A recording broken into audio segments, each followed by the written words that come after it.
Olá, nós vamos falar um pouco sobre disfunções urinárias. Eu sou a professora Raema e esse conteúdo está previsto no plano de aprendizagem da disciplina Saúde do Homem, Assistência de Enfermagem à Saúde do Homem. Então, quando nós falamos de disfunções urinárias, necessariamente nós temos que falar do sistema renal. Então, o sistema renal é esse sistema que está totalmente correlacionado com o sistema cardiovascular, um sistema que tem funções importantíssimas no nosso organismo, como a regulação da pressão arterial, a filtração do sangue, a eliminação de toxinas no nosso organismo, controle de água e sal no nosso organismo, produção de hormônio e eliminação de excesso de medicamentos e outras substâncias no nosso organismo. Então, quando o sistema renal falha, todas essas funções são prejudicadas e aí nós vamos ter uma cadeia de eventos que causam prejuízos enormes para o funcionamento do organismo. Então, para a gente começar a falar sobre o sistema renal, é importante que nós possamos voltar em alguns conceitos aprendidos na anatomia e na fisiologia. Então, o sistema renal, como nós falamos anteriormente, ele é um sistema interligado ao sistema cardiovascular e ele tem funções que promovem essa filtração, essa filtração do sangue e posteriormente beneficia o nosso organismo. Por quê? Porque retira toxinas, retira substâncias indesejadas, promove para o nosso organismo a homeostase, produz hormônio, dentre outras funções que nós falamos anteriormente. Então, dentro das funções do sistema renal, nós podemos dividir essa atividade do sistema renal basicamente em 3 etapas. A etapa de filtração, a etapa de reabsorção e a etapa de excreção. Então, na etapa de filtração, o sangue que veio lá pela artéria renal, ele vai chegar na cápsula de Bowman, não é, no glomero, que está envolto aí na cápsula de Bowman, e ele vai ser filtrado. A partir dessa filtração, nós vamos ter então o resíduo dessa filtração seguindo para o processo de reabsorção, que nós também podemos chamar de reabsorção tubular, porque nós vamos ter esse conteúdo passando pelos túbulos renais. Após o processo de reabsorção, nós temos então a última etapa, não é? Que é as últimas etapas, que é a etapa de excreção e a etapa de concentração. Então, a etapa que esse subproduto que nós chamamos de urina vai então seguir, não é? Para ser lançado fora pelo nosso organismo através do ureter, da bexiga, não é? E para que dessa forma nós possamos então jogar fora esses rejeitos, essas substâncias que não servem mais para o nosso organismo. Então, essa figura, ela mostra de forma bem clara essa questão da filtração renal, não é? Essa questão da filtração do sangue, das etapas que esse sistema renal faz para que ele possa filtrar o sangue. Então, nós temos a primeira etapa, relembrando, não é? A primeira etapa, que é a filtração glomerular, a reabsorção tubular, não é? A secreção desse rejeito e a excreção através da urina, que é quando esse rejeito vai seguir para a bexiga e vai ser então lançado fora. Então, nós temos aqui o sangue que entra, não é? Para o glomero, para que ele possa ser filtrado. Então,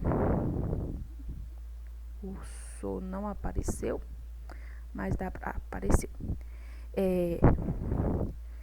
Essa seta em lilás, ela indica para a gente o caminho da filtração do sangue para o lúmen. Que lúmen?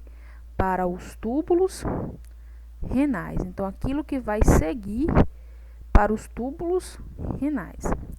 As setas em verde indicam para a gente a reabsorção do lúmen para o sangue. Por quê? Porque nesses túbulos renais acontece o processo de reabsorção. Então, nós vamos ter produto que está nos túbulos renais e que retorna então para o sangue, para a corrente sanguínea. As setas em azul indicam a secreção do sangue para o lumen. Então, aquilo que estava no sangue que vai para o lumen e que depois vai ser rejeitado no formato de urina. E por fim, a seta amarela que indica a excreção do lumen, dos túbulos, não é? Para o meio externo no formato de urina. Então, a gente vai ter que aquilo que o nosso organismo aproveita, ele retorna para o nosso organismo, não é? Através da veia renal. Aquilo que o nosso organismo não aproveita, então ele vai seguir para o ducto coletor e em seguida ele vai seguir para o ureter, para a bexiga, não é?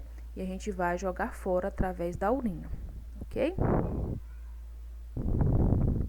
Então, falando das disfunções urinárias, nós vamos iniciar falando sobre as infecções do trato urinário. Então, as infecções do trato urinário, elas são causadas, não é, por micro-organismos que invadem o trato urinário e que geram, não é, esse processo inflamatório que é extremamente incômodo, não é? No caso dos homens, ele é mais incomum do que no caso das mulheres. Então, as situações de infecção no trato urinário, elas podem incluir desde uma cistite, que é a inflamação da bexiga, não é? Uma cistite bacteriana, uma prostatite, que seria a inflamação da próstata, não é? Que pode ser de origem bacteriana, e uma uretrite, que seria a inflamação da uretra, não é? Que teria origem bacteriana. Outras condições, não é, também podem estar classificadas dentro dessa infecção do trato urinário, não é? Uma dessas condições que nós podemos colocar aqui é a inflamação da pelve renal, que nós chamamos de pielonefrite, não é? A pielonefrite, ela pode ser aguda ou crônica, não é? Normalmente, quando ela é aguda, a gente consegue, não é, reverter o quadro patológico sem maiores complicações. Nós podemos ter ainda a inflamação do rim, que nós chamamos de nefrite, não é? E também pode ser desenvolvida abscessos renais, que pode gerar essa infecção do trato urinário. Então, nós vamos ter a classificação das infecções do trato urinário em infecções do trato urinário inferiores e superiores, não é? As superiores nós podemos subdividir aí em não complicadas e complicadas. As não complicadas é aquelas infecções adquiridas na comunidade, não é? Então, aquela infecção urinária que a maior parte da população já teve e que, como eu falei, normalmente ela é mais incomum nos homens, ela é mais comum nas mulheres. E nós podemos ter as infecções do trato urinário inferior, que nós consideramos complicadas. Essas aí podem aparecer de forma mais comum nos homens, por quê? Porque elas podem estar relacionadas com cateterismo vesical. Então, a gente vai ver nosso próximo conteúdo, que é câncer de próstata, não é? Que os pacientes, normalmente, eles utilizam, não é, sondagem vesical, e outros pacientes com outras comorbidades também podem utilizar sonda vesical de demora por um longo período.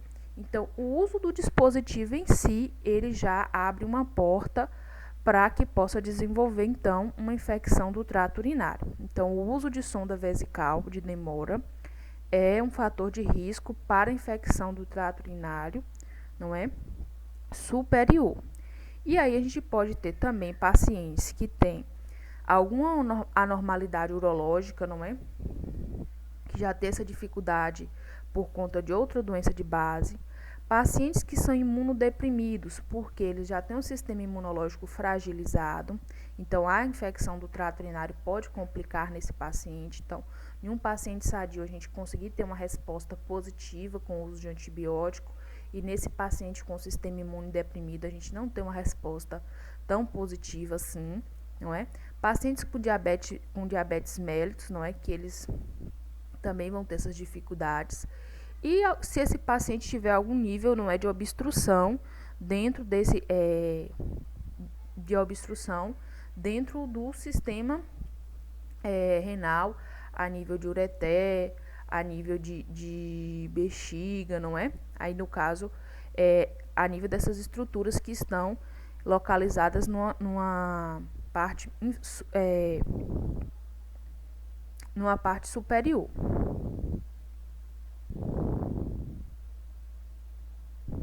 Então, a infecção do trato urinário, ela então vai ser essas infecções normalmente, não é, bacterianas. A gente pode ter situações onde não há presença de patógeno bacteriano, onde não há presença de bactéria, não é, que é o que nós chamamos das cistites, que são somente inflamações, não é, que normalmente não necessariamente tem uma origem bacteriana, não é?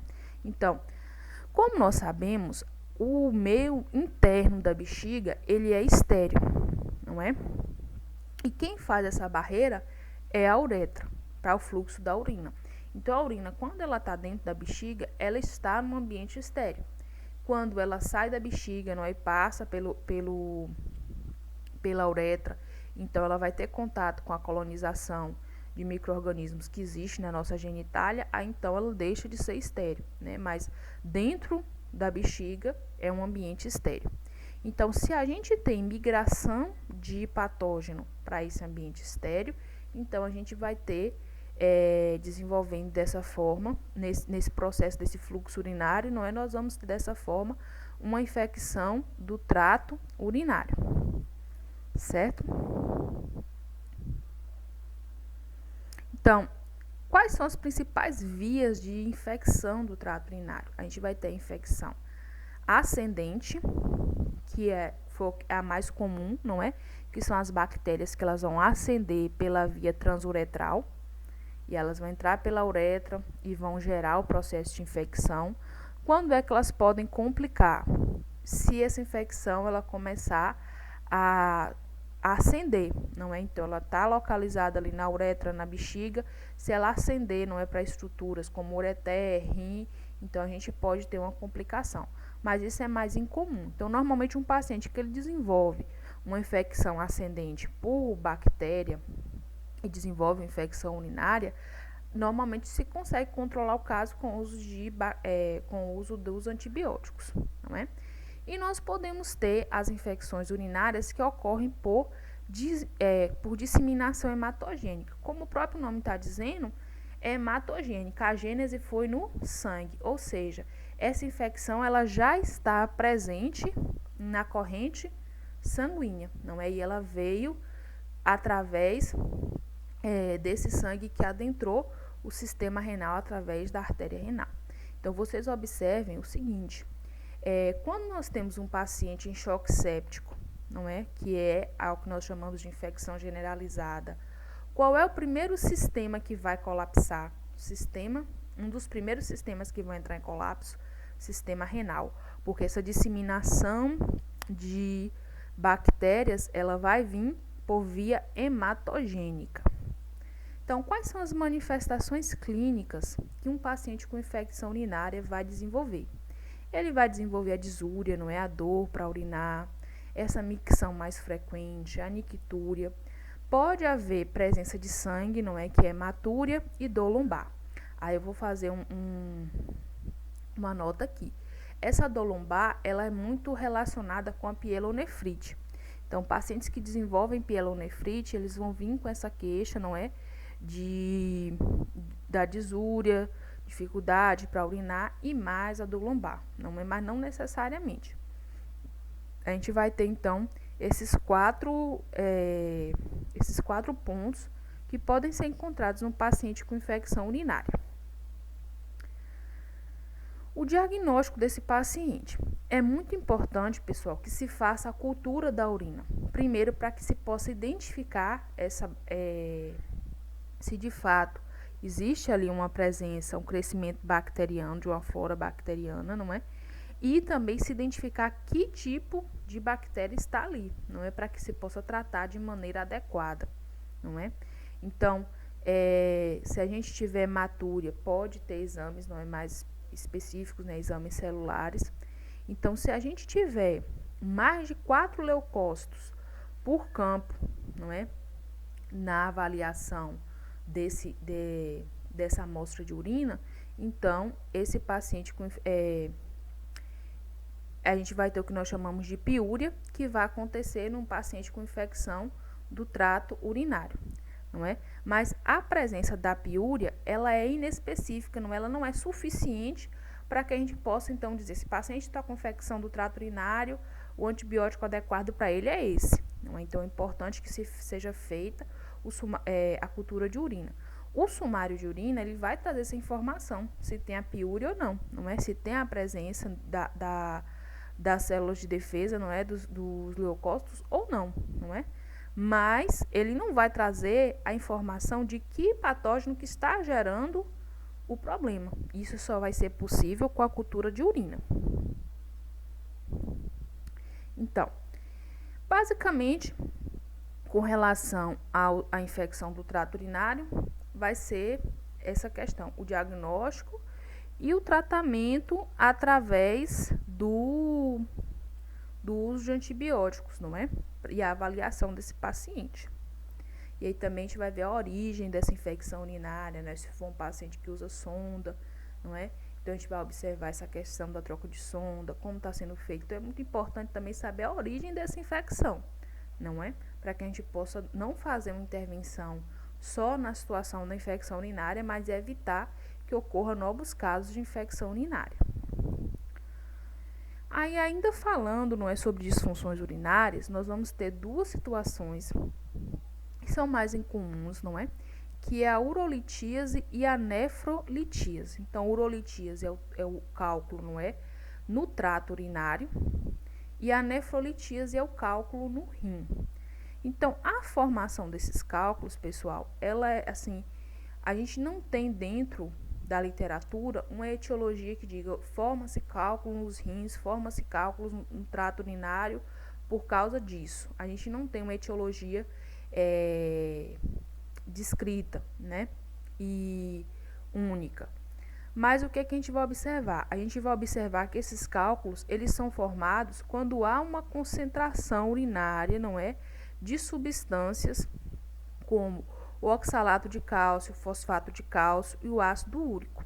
Então, essas substâncias, elas vão favorecer, não é, uma supersaturação, e dependendo da quantidade dessa substância, a gente vai ter uma alteração da força iônica e do pH dessa urina, favorecendo dessa forma a formação desses cálculos, não é? Esses cálculos, eles podem ser, normalmente existe, não é, um tratamento para que eles possam ser quebrados, não é, para que eles possam ser destruídos, mas a gente vai ver que muitos pacientes, eles são reincidentes, eles passam pelo tratamento, mas eles retornam novamente com o acúmulo dessas substâncias e formando novamente os cálculos. Então, como eu disse para vocês, a causa, a etiologia da urolitíase e da nefrolitíase, ela não é muito clara na literatura, a gente não vai ter todas as literaturas dizendo é formado por isso, não é?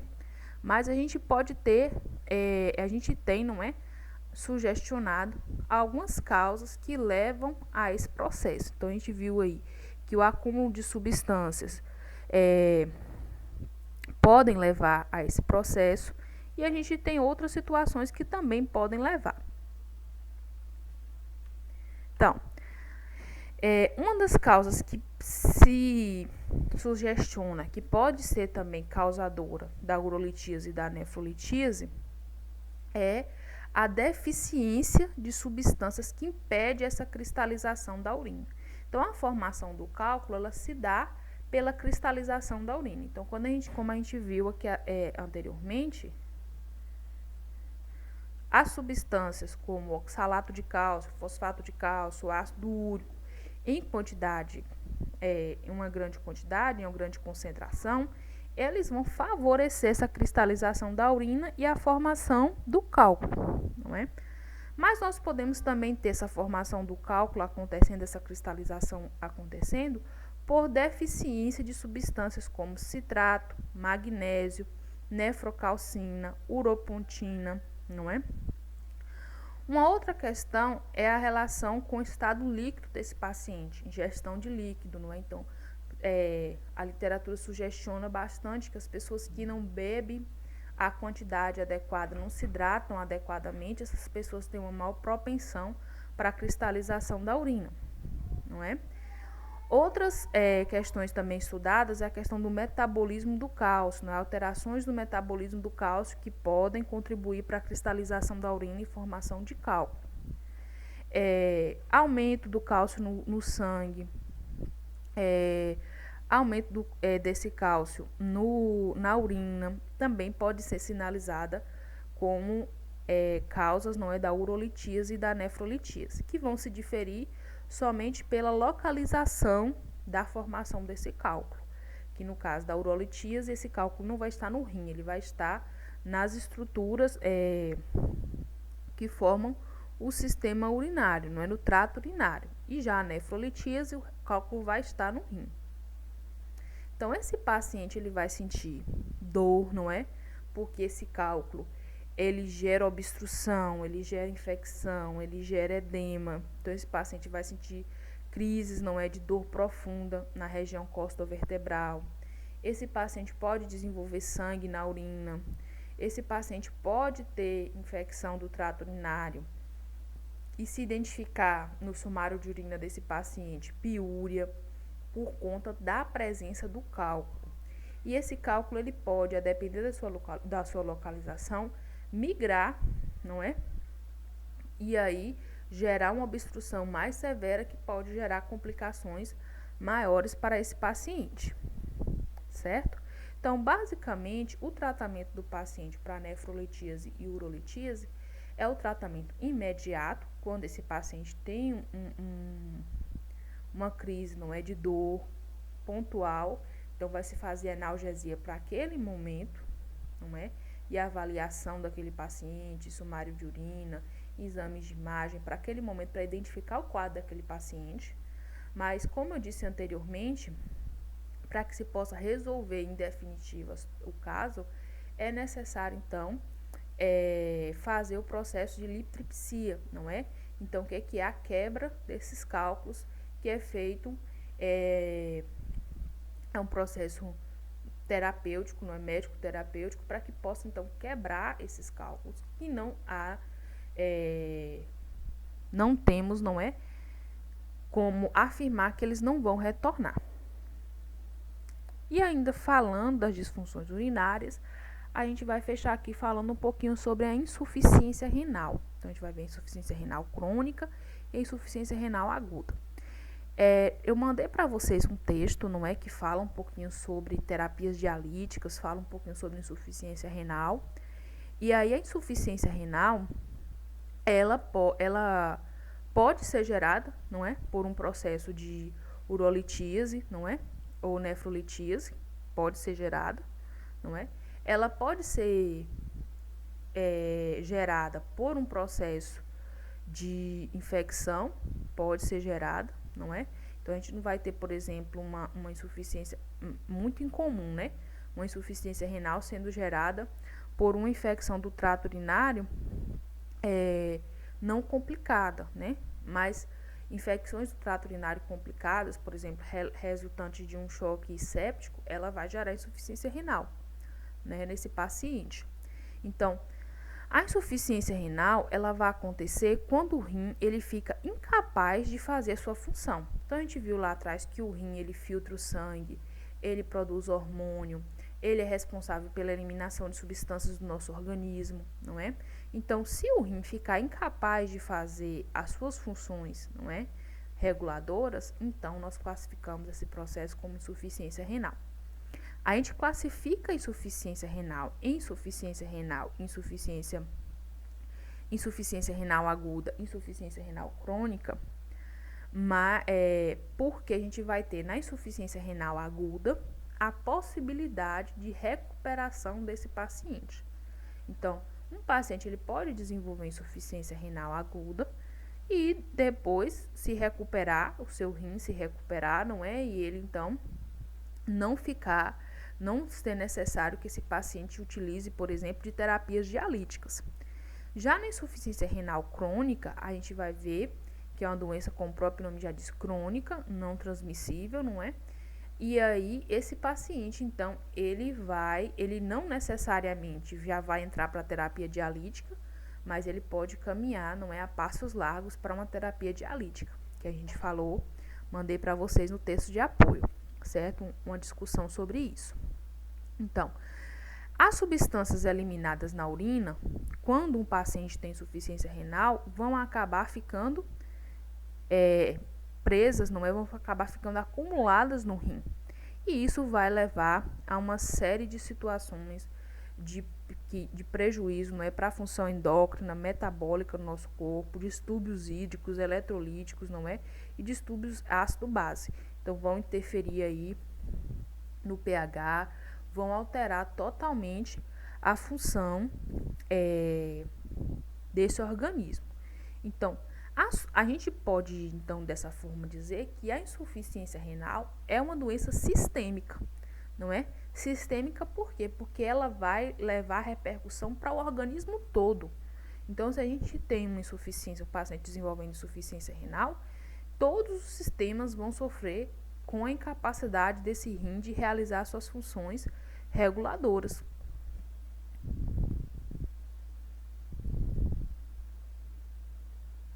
Então, a gente tem aqui a imagem de um rim normal, não é?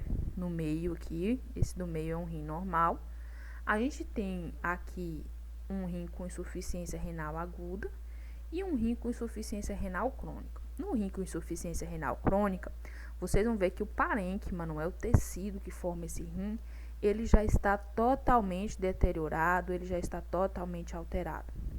Lembrando que, se eu tenho um paciente que desenvolve insuficiência renal crônica e esse paciente entra para a terapia dialítica, não é? E esse paciente não desenvolveu insuficiência renal crônica, faz uso da terapia dialítica, a única forma desse paciente sair da terapia dialítica é através do transplante renal, não é? Então, quando ele chega nesse nível, a gente vai ter, então, a necessidade desse paciente ter um transplante renal para que ele possa ter chance de sair da terapia dialítica. Então, a insuficiência renal aguda, antes de falar de insuficiência renal aguda, é importante aqui a gente destacar a relação, como eu falei para vocês, insuficiência renal é uma doença sistêmica. Então, ela tem relação direta com doenças como hipertensão arterial, diabetes, não é? Então, é muito comum a gente ver pacientes diabéticos que desenvolvem problema renal, pacientes hipertensos que desenvolvem problema renal, não é? Porque existe essa correlação e a literatura fundamenta essa correlação, está muito bem descrito na literatura. Então, a insuficiência renal aguda, ela, como eu disse para vocês, ela é aguda por quê? Porque ela é reversível.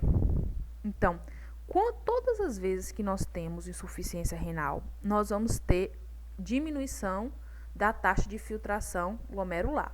A gente viu lá no início dos slides que a gente tem um rim, então, desenvolvendo a sua função de filtração, de reabsorção e de excreção. A filtração ela vai acontecer no glomérulo, não é?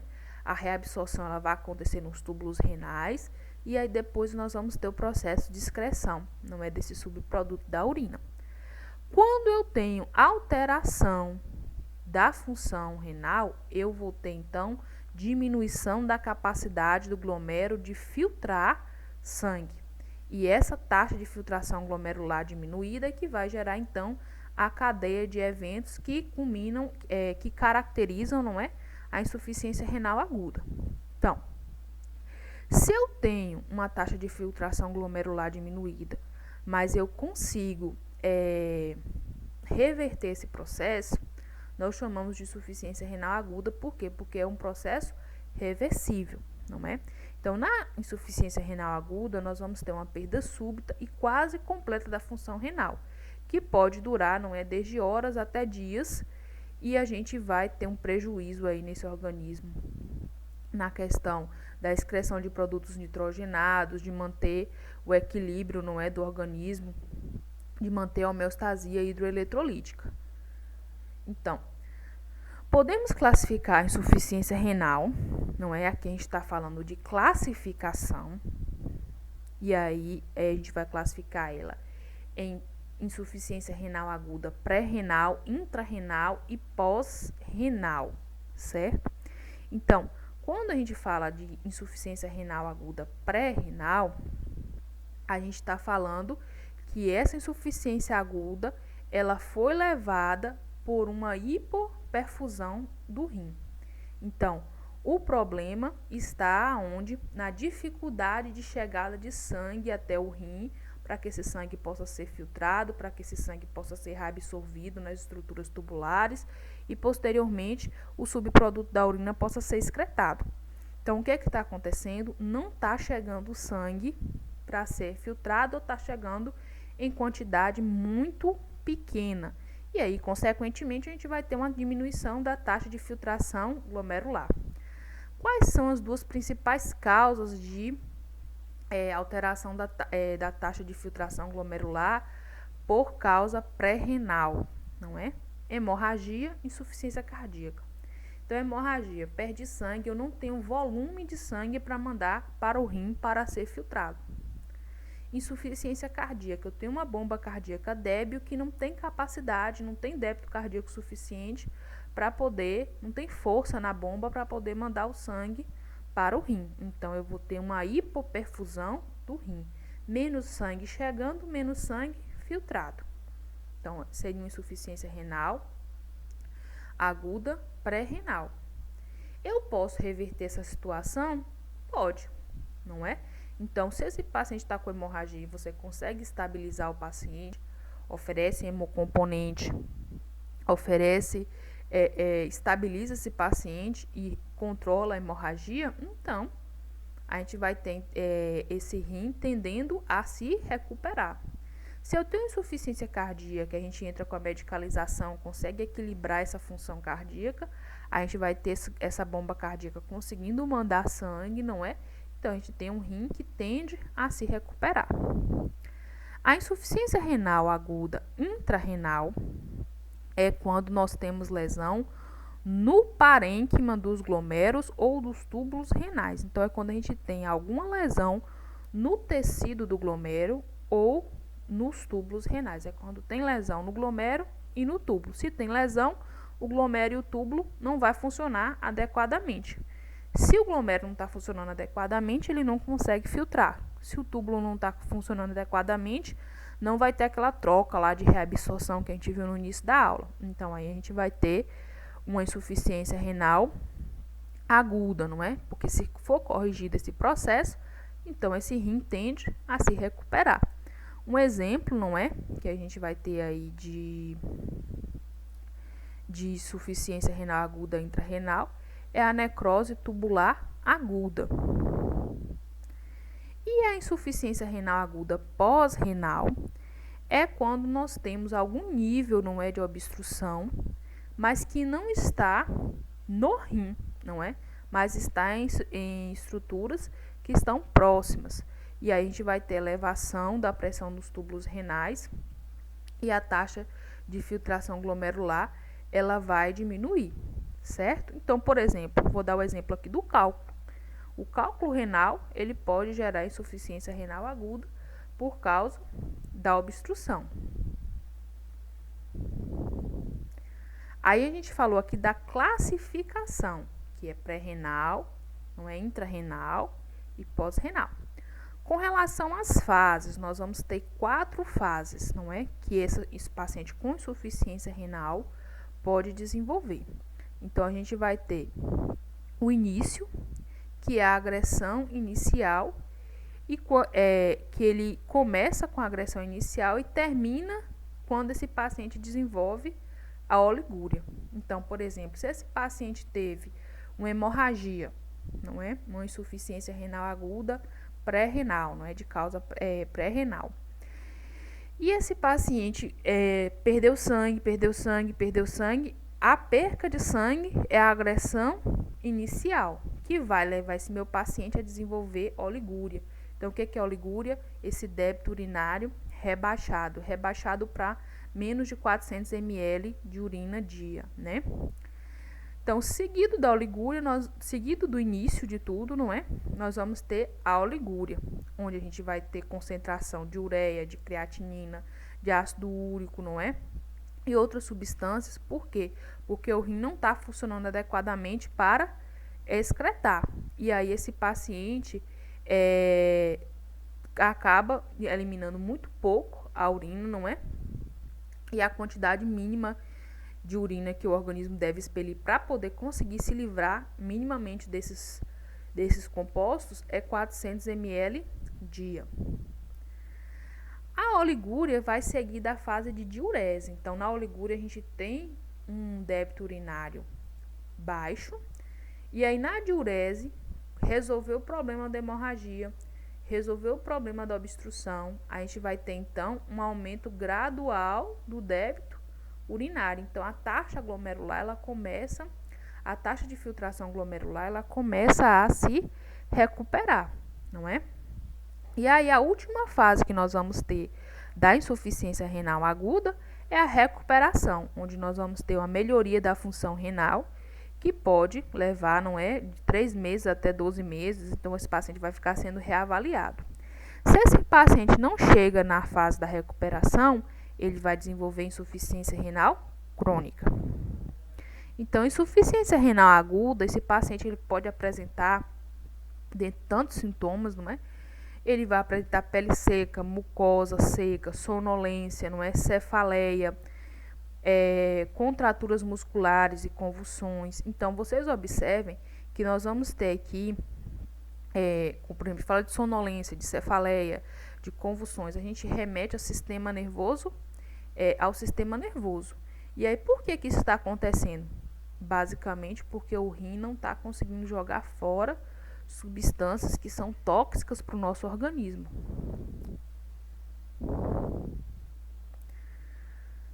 A esse paciente com insuficiência renal aguda, ele pode necessitar, não é, fazer a diálise, não é, a terapia dialítica, que a gente pode utilizar a hemodiálise ou a diálise peritoneal. Então, a gente vai ter um videozinho, tem um vídeo lá no AVA, que ele ilustra bem essa questão de como acontece a hemodiálise, como acontece a diálise peritoneal, é uma animação, não é? Vai ajudar vocês a entenderem isso melhor. E também a gente fez a discussão sobre isso no texto e vamos fazer hoje no chat, sobre a questão da hemodiálise e diálise peritoneal, certo? Mas basicamente a hemodiálise é o procedimento onde a gente vai fazer o quê? Através de um dialisador, a gente vai fazer a função do rim, fazer o sangue, fazer a limpeza desse sangue, a depuração desse sangue, não é? Então, o sangue, ele circula, o sangue do paciente, ele circula para um dialisador, para poder remover os produtos residuais e o excesso de líquido, e ele retorna para o paciente. E nós temos a diálise peritoneal, que no caso da hemodiálise, a gente tem centros específicos para fazer isso, tem um equipamento, não é? Já a diálise peritoneal, ela é um processo, por exemplo, que pode ser feito na casa do paciente, pode ser feito, por exemplo, num contexto de home care, pode ser feito para o paciente que tem tratamento em casa. Vai se utilizar a membrana peritoneal do paciente, não é? Para poder fazer essa troca de líquidos e solutos. Além disso, para o tratamento de insuficiência renal, nós vamos utilizar a terapia farmacológica e nutricional. Vamos fazer uma discussão bem bacana sobre isso hoje também. Lembrando o seguinte, pessoal, o tratamento da insuficiência renal aguda e crônica, eles são bastante semelhantes. Já a insuficiência renal, não é?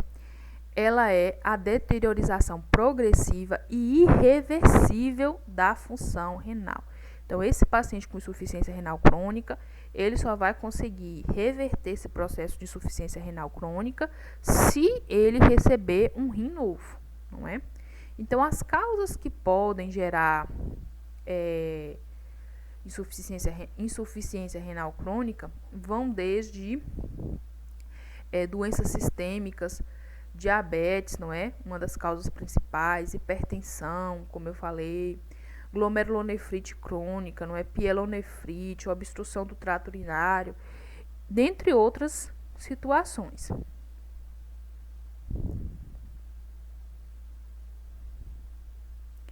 Então, as manifestações clínicas desse paciente que tem insuficiência renal crônica, então, como eu falei para vocês, é sistêmico. Todo o organismo vai responder. Então, se eu tenho um paciente que ele tem insuficiência renal crônica, esse paciente ele vai desenvolver hipertensão, porque ele vai reter sódio, não é? A gente vai lembrar lá que o sistema renal é responsável por fazer esse controle, não é? Então, ele vai reter sódio, água, por isso que ele vai ficar inchado. E a gente vai ter também a ativação do sistema renina, angiotensina e aldosterona, não é? Vocês vão lembrar lá da fisiologia e vão ver que isso aí vai interferir diretamente na questão do controle da pressão arterial desse paciente. Nós vamos ter esse paciente desenvolvendo insuficiência cardíaca, edema pulmonar, porque esse paciente vai ter uma sobrecarga de líquido muito grande. Esse paciente pode desenvolver inflamação do pericárdio, porque o rim ele está incapaz, não é, impossibilitado de jogar fora substâncias tóxicas. Essas substâncias tóxicas elas vão ser nocivas para o sistema neurológico e elas também podem ser nocivas para o tecido cardíaco, não é? Então elas podem gerar inflamação no pericárdio, porque essas toxinas podem chegar até através da circulação no pericárdio e gerar então esse processo inflamatório. Tudo isso por causa da alteração da insuficiência renal crônica.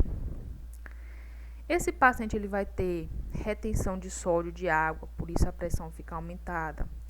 Ele vai ter acidose, porque o rim não consegue excretar as cargas de ácido, não é? Então, essa secreção ácida, essa secreção ácida diminuída, ela vai resultar na incapacidade dos túbulos renais de excretar amônia e de reabsorver bicarbonato de sódio. Esse acúmulo de amônia gera uma série de consequências para o nosso organismo, não é? A gente vai ter também uma excreção de fosfato, de outros ácidos graxos alterada no organismo.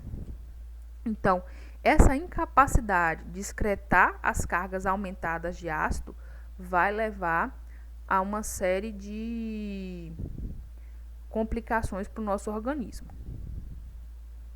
Esse paciente ele vai desenvolver anemia, distúrbios, não é, de cálcio, de ferro, porque a gente vai ter essas alterações no organismo, alterações na cor da urina. Então, esse paciente, quando ele tem insuficiência renal crônica, ele vai ficar com o que nós chamamos de urina cor de Coca-Cola. Então, quando você faz a sondagem vesical desse paciente, você vai ver que esse paciente ele desenvolve, não é, essa urina escura. Ele vai ter nictúria, edema, não é? Então, aquele edema em torno dos olhos é muito comum em pacientes com problema renal, dor lombar, não é? Ele vai ficar um paciente com fraqueza, com desânimo, porque nós vamos ter alteração, não é? Nessa questão metabólica do organismo, náusea, vômito. Essa anemia, ela vai vir oriunda da incapacidade, não é? Do distúrbio, desses distúrbios na quantidade de ferro no organismo. E aí nós temos aqui o nosso paciente, a classificação dessa doença renal, não é, de acordo com o protocolo do Ministério da Saúde, que ela vai partir da taxa de filtração glomerular, não é? Então, se a gente tem uma taxa de filtração glomerular maior ou igual a 90, a gente vai deixar esse paciente no estágio 1. Se ela é menor do que 15, aí esse paciente, por exemplo, ele já está no estágio 5 da doença renal crônica. Então, aqui nós temos um fluxograma, que ele é o fluxograma do Ministério, não é? Ele está disponível no protocolo do Ministério, para que a gente possa, então, fazer a avaliação dessa doença renal crônica. Então, aqui na imagem ele não ficou legal, né? Mas eu vou estar disponibilizando ele para vocês no ambiente virtual de aprendizagem para que vocês possam ler direitinho e acompanhar direitinho, certo? Então, nós vamos avaliar a taxa de filtração glomerular desse paciente, não é? E o exame, não é, o sumário de urina desse paciente e os exames de imagem desse paciente.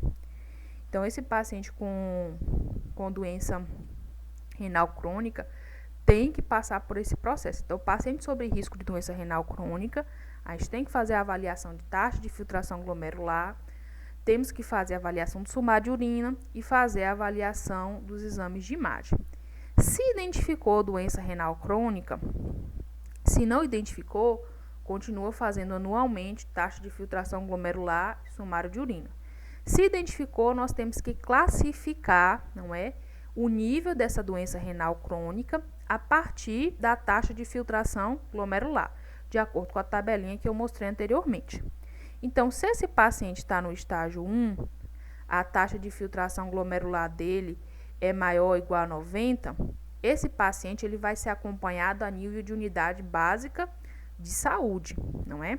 Então, a gente vai observar que ele vai desenvolver proteinúria, não é? Proteína na urina, sangue na urina, não é?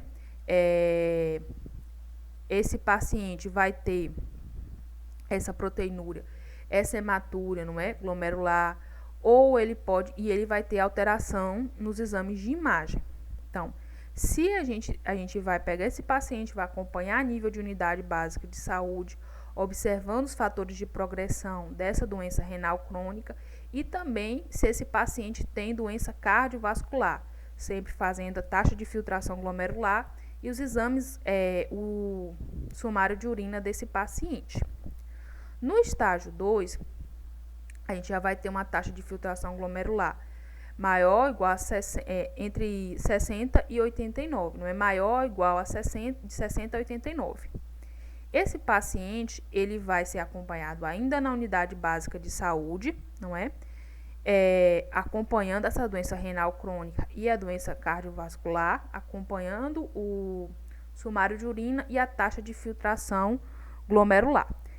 É muito importante no estágio 1, 2 e no estágio 3A a avaliação da razão albumina creatinina, que é a RAC, não é? Que ela tem que ser maior ou igual a 1 grama, não é? Então, a gente tem que ter essa avaliação aí e observar, ou não é a redução na taxa glomerular maior do que 30%, se esse paciente estiver utilizando os inibidores de enzima conversora de angiotensina e os bloqueadores de receptor de angiotensina 2. Aí, no estágio 3A, esse paciente ele vai continuar sendo acompanhado na unidade básica, não é? Também observando a razão albumina e creatinina e fazendo essa avaliação semestral.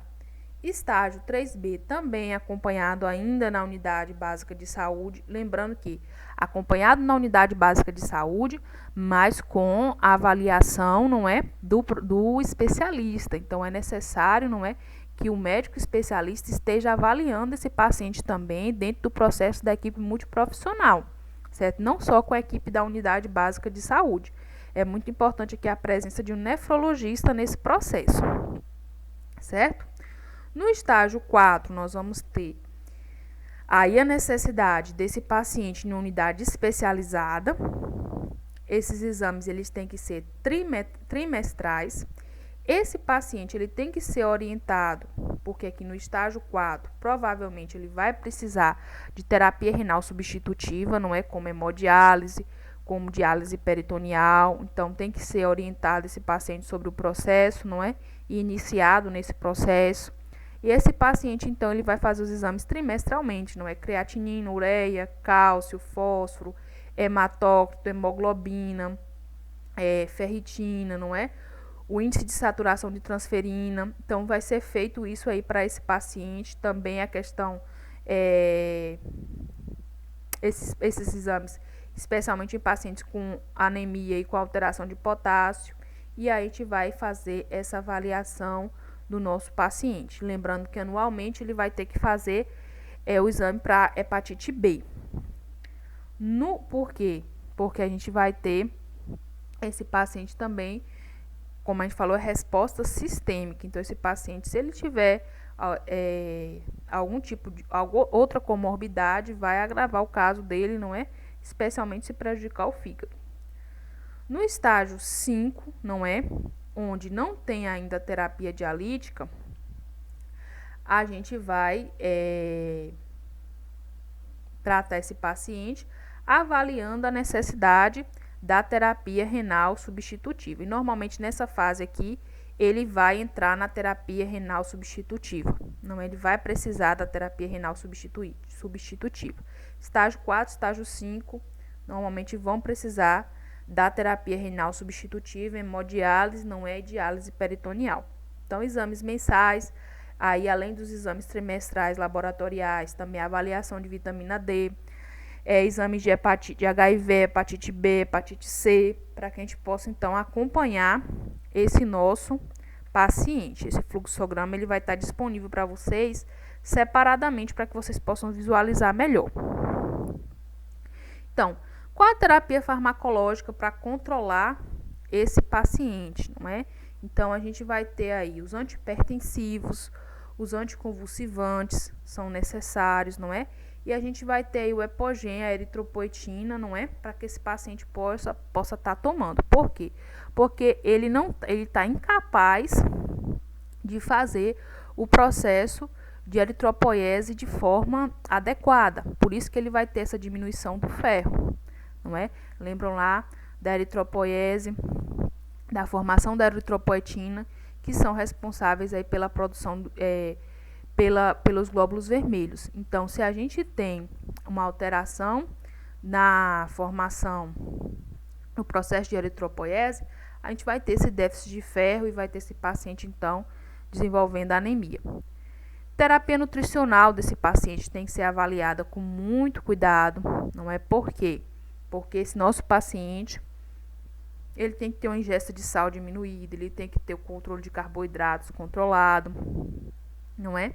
E o uso da diálise, não é? Que pode ser a diálise peritoneal, a terapia dialítica peritoneal ou a hemodiálise, certo? Então é isso, pessoal. Isso aqui é um compacto, não um resumo do conteúdo. A gente vai fazer durante essa semana a discussão sobre ele de forma mais aprofundada no ambiente virtual de aprendizagem. Nós utilizamos aqui o manual do Ministério e também o tratado de enfermagem, não é? Vocês tiveram acesso ao texto e nós vamos estar fazendo uma discussão hoje no chat do nosso ambiente virtual de aprendizagem.